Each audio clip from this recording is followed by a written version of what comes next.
मैंने कहा था लाली को कुछ नहीं होना चाहिए। तूने उसको कैसे मरने दिया? भाई वो सब कुछ अचानक हो गया। वो एकदम भागी, मैं उसके पीछे भागा, मैंने उसे पकड़ने की भी कोशिश की, एकदम फिसली और वहीं गिरकर मर गई। भाई माफ कर दे, एक बार गलती हुई, माफ कर दे, आइंदा कभी गलती नहीं होगी। माफ कर दे भाई, प्लीज माफ कर दे।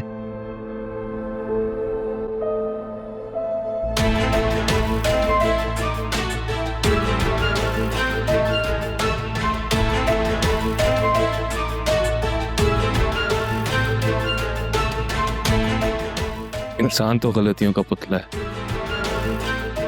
हम सबसे गलतियां होती है। अगली बार ख्याल रखना।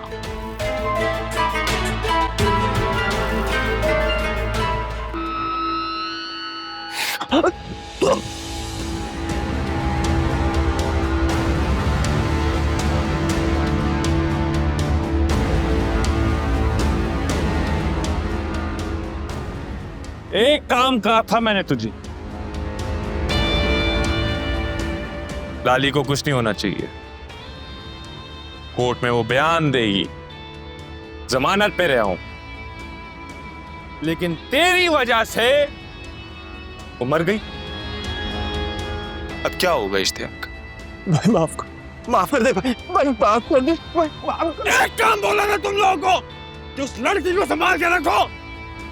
उस लड़की के जरिए मुझे जमानत मिलनी थी, केस खत्म हो रहे थे। बगैर तो एक काम नहीं कर सकता तुम लोग। अब बताओ मुझे कैसे निकलूंगा केसों से?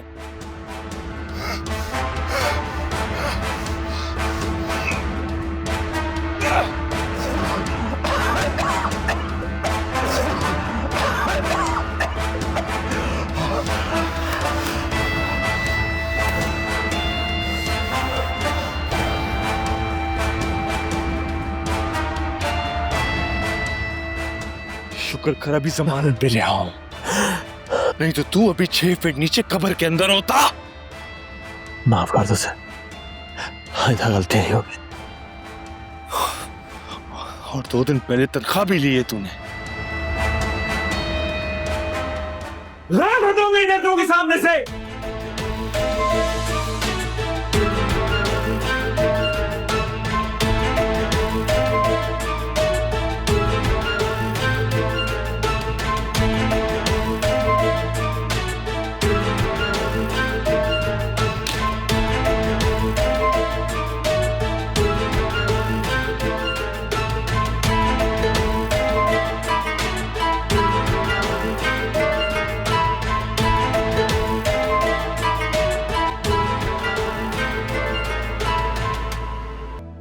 मेरा भी यही हाल है। मेरा तो दिल चाह रहा है कि सब कुछ छोड़ छाड़ कर पहाड़ों में चली जाऊं। हर दिन एक नया चैलेंज लेकर आता है हमारे लिए, कभी ससुराल तो कभी मैके। हर दिन एक नया पेंडोरा बॉक्स खुलता है।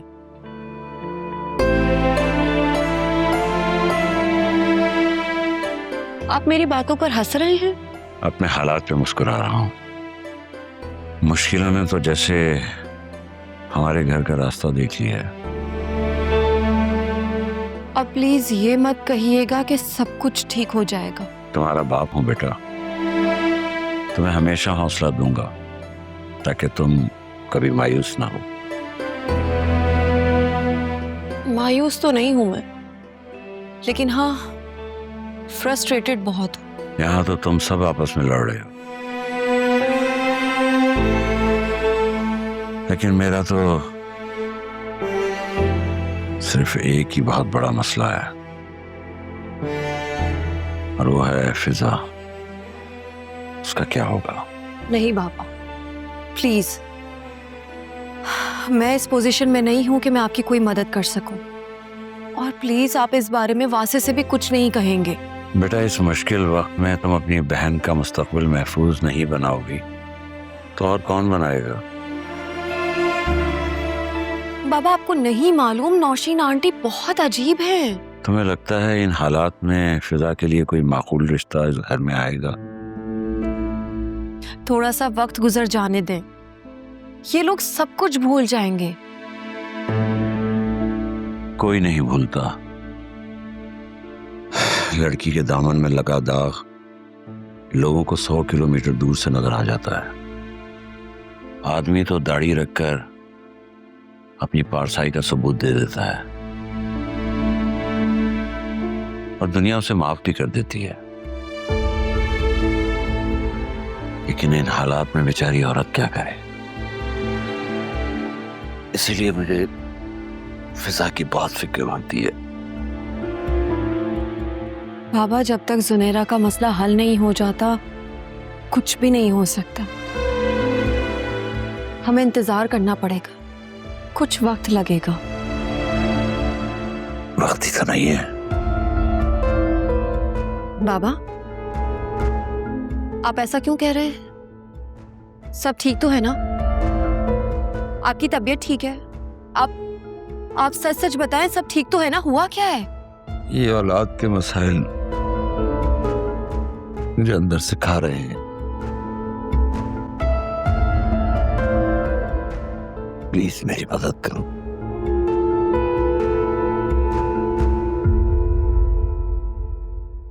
मैं सीने पे ये बोझ लेकर ये अपनी जिम्मेदारियां पूरी किए बगैर इस दुनिया से जाना नहीं चाहता। बाबा, मैं आपके साथ हूँ। आपकी हर मुश्किल में मैं आपके साथ खड़ी हूँ। ये मेरा आपसे वादा है। अगर ऐसी बात है तो मेरी बात मानो।